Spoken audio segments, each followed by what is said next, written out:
All right. The next podcast that we are going to hear for our episode 0 is going to be all about history. I think this student in particular has some great things that maybe we don't often hear about. So he's going to dig in a little deeper and we're going to learn some things. So I look forward to that. So without further ado, I'm going to let him take it away.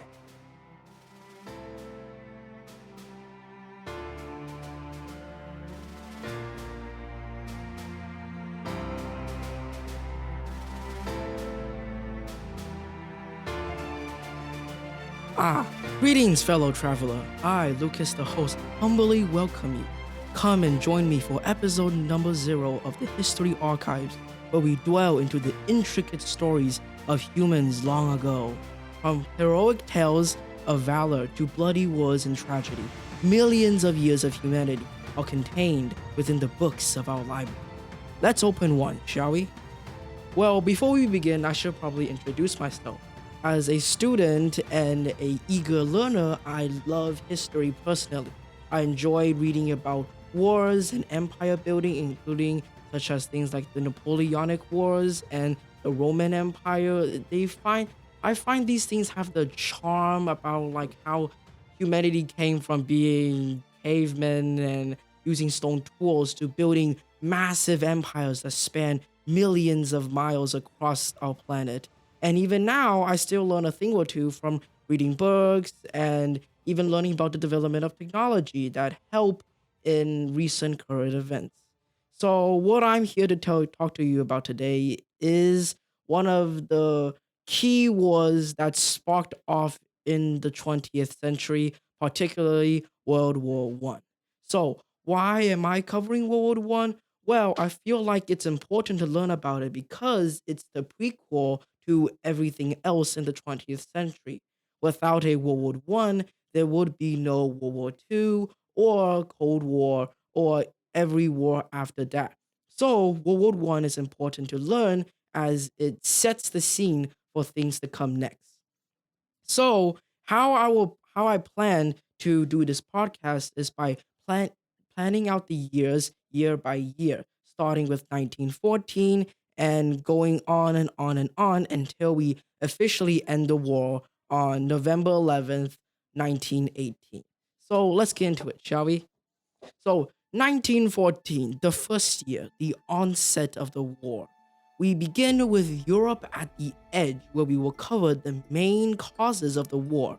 We will need to cover what happened before, what's happening currently, and what will happen in the years ahead. Spoiler alert, a lot of people die and the whole world gets engulfed in a big conflict. So what happened before?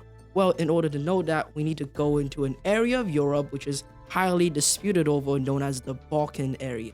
Currently, right now in the Balkans, we have the countries of Serbia, Greece, Bulgaria, Bosnia, and Croatia, and a bunch of other small countries that micro-states, if you call them. So, in this area, after years of competition, there was an empire that emerges called the Austro-Hungarian Empire, which is a ripoff of the original Habsburg dynasty of the Holy Roman Empire. So they've expanded into the Balkans and basically offended every race there. So everyone there is at the throats of each other, wanting to gain independence. So we have this one country called Serbia, which has an undying urge to expand. Recently, its neighbor called Bosnia, which is full of Serbs, which is its own people, was annexed or taken by Austria-Hungary. So Serbia has a grudge against Austria-Hungary. And then that will eventually lead to assassination, and we will learn about the irony and how easy it would have been to prevent such a huge conflict. After that, to continue on to the later years of 1914, we see mobilization and alliances take form as countries race to compete to see who can invade each other first. Since, as the old saying goes, better safe than sorry. So better to be already prepared to kill each other than be killed by someone else. And then after that, we'll cover the Shift-Lean plan, and we will round the year 1914 with Christmas with the Christmas truce and covering some other battles, including the Miracle of the Marne and the famous Battle of Ypres, or Ypres. I forgot to pronounce that. And then moving on to 1950, we will be introduced to the horrors of human technology. As since World War One, it's been around 50 to 80 years since World War One that humanity has been engaged in a large-scale warfare. So if we think about it, the last major war that humanity has fought before World War One was the Franco-Prussian War in the 18th century. So it's been a pretty long time since people have fought each other very, very frequently. So, as I said before, people have developed new ways to kill, harm, and maim each other, including a toxic gas, a very infamous one called chlorine or mustard gas that makes people be able to drown on dry land. Additionally, we will also undergo the development of the machine gun, which would go on to personify World War One, including the beginning of trench warfare, which by this point, many people know what trench warfare is, as it's basically armies dig into the ground, and the war goes from quick movements and battles to elongated stalemates and a bunch of killing. And the machine gun will go on to very, very, very heavily impact the income of World War I, since unlike other weapons at the time, which required you to shoot one bullet at a time, the machine gun could spit out dozens or even hundreds of bullets in a matter of a few seconds, cutting down soldiers by the hundreds. Then we will also go into naval warfare, since with the development of steel and iron and also cannons, wooden boats have become obsolete. So the huge navies that were once owned by Spain and Britain were now unable to compete against the metal monstrosity. And now we see a huge competition between the United Kingdom and Germany to build what is called the new invention boat, the Dreadnought, which is like the killer of the sea, basically destroyer, heavily armored. Yeah, they will engage in a lot of warfare soon. And we will also look at the military catastrophes that the Allies or the Entente suffered under the Central Powers, notably the Russian failures and the fall of Serbia. Ironically, Serbia, after just 2 years of fighting, has already been conquered, but the war doesn't end there. Then from there, we move on to the year 1916, also nicknamed the bloodiest year.